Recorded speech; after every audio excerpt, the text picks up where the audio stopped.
This is a Teja News Television broadcast. Medak జిల్లాలోని చేగుంట మండలం పోలంపల్లి గ్రామంలో శనివారం ఉద్రిక్తత పరిస్థితులు నెలకొన్నాయి.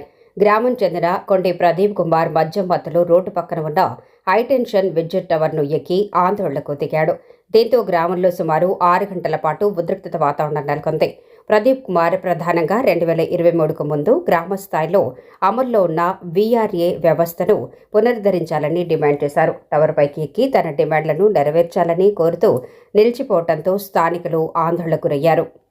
సమాచారం అందుకున్న పోలీసులు, రెవెన్యూ అధికారులు సంఘటనా స్థలానికి చేరుకుని అతన్ని కిందికి దింపేందుకు ప్రయత్నించారు. అయితే అతను దిగేందుకు నిరాకరించడంతో పరిస్థితి మరింత ఉద్రిక్తంగా మారింది.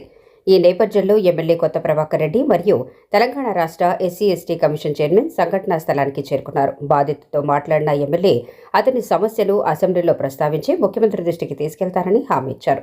ఎమ్మెల్యే ఇచ్చిన హామీపై విశ్వాసం వ్యక్తం చేసిన ప్రదీప్ కుమార్ చివరికి టవర్పై నుంచి కిందకు దిగడంతో 6 గంటల పాటు కొనసాగిన హైటెన్షన్ పరిస్థితి సుఖాంతమైంది. ఈ ఘటనతో గ్రామంలో కలకలం రేగ్గా ఎటువంటి ప్రమాదకర చర్యలకు పాల్పడకూడదని అధికారులు ప్రజలకు సూచించారు. విఆర్ఏగా వాళ్ళ కుటుంబ సభ్యులు ఉండేది. మరి నా ఉద్యోగం పోయింది. ఆ విఆర్ఏ వ్యవస్థను తీసేసిండ్రు. మళ్ళీ ఆ వ్యవస్థ రావాలి, రాష్ట్రమంతటా రావాలని చెప్పి మరి ఆయన కరెంటు హైటెన్షన్ టవర్ ఎక్కడం 2 గంటల నుంచి ఇప్పటి వరకు మరి ఎమ్మెల్యే రావాలి, ఎమ్మెల్యే మాట ఇవ్వాలి, అప్పటి వరకు నేను దిగను. ఈ విఆర్ఓ వ్యవస్థ మళ్ళీ పునరావృతం కావాలి. గతంలో ఏ విధంగా ఉండనో ఇప్పుడు కూడా అదే విధంగా ఉండాలి. ఈ ప్రభుత్వం దగ్గర పోయి మా తరఫున మొత్తం రాష్ట్రం తరఫున రిప్రజెంటేషన్ ఇవ్వాలని చెప్పి ఆ అబ్బాయి ప్రదీప్ మరి 4 గంటల నుంచి మరి నేను ఆత్మహత్య చేసుకుంటా, మీరు మాట ఇచ్చేదానిక కాదు అని చెప్పి మరి నేను హైదరాబాద్ నుంచి వచ్చి మరి ఆ అబ్బాయికి నేను మాట ఇవ్వడం జరిగింది. తప్పకుండా ఆయన బాధ అర్థం చేసుకున్నా. ఆయన ఉద్యోగం పోయి ఆయన కుటుంబం రోడ్డు మీద పడుతుంది. ఇలాంటి కుటుంబాలు చాలా రోడ్డు మీద పడ్డాయి. ఈ వ్యవస్థ మళ్ళీ పునరావృతం కావాలి, గతంలో ఏ విధంగా ఉందో మళ్ళీ అదే విధంగా ఉండాలని చెప్పి మరి ఆయన తపన. దాన్ని మేము పూర్తి అర్థం చేసుకున్నాం.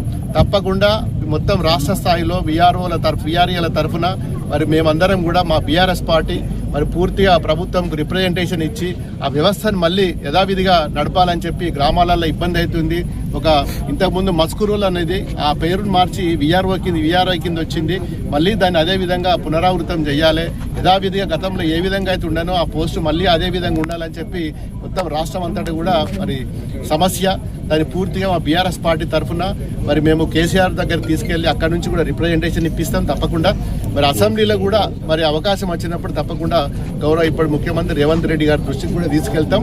మరి వీళ్ళందరికీ కూడా న్యాయం చేసేందుకు మేము మా సాయశక్తుల నా ఒక్కని తరపున కాదు మొత్తం అందరు ఎమ్మెల్యేలను కలిసి మా బీఆర్ఎస్ అపోజిషన్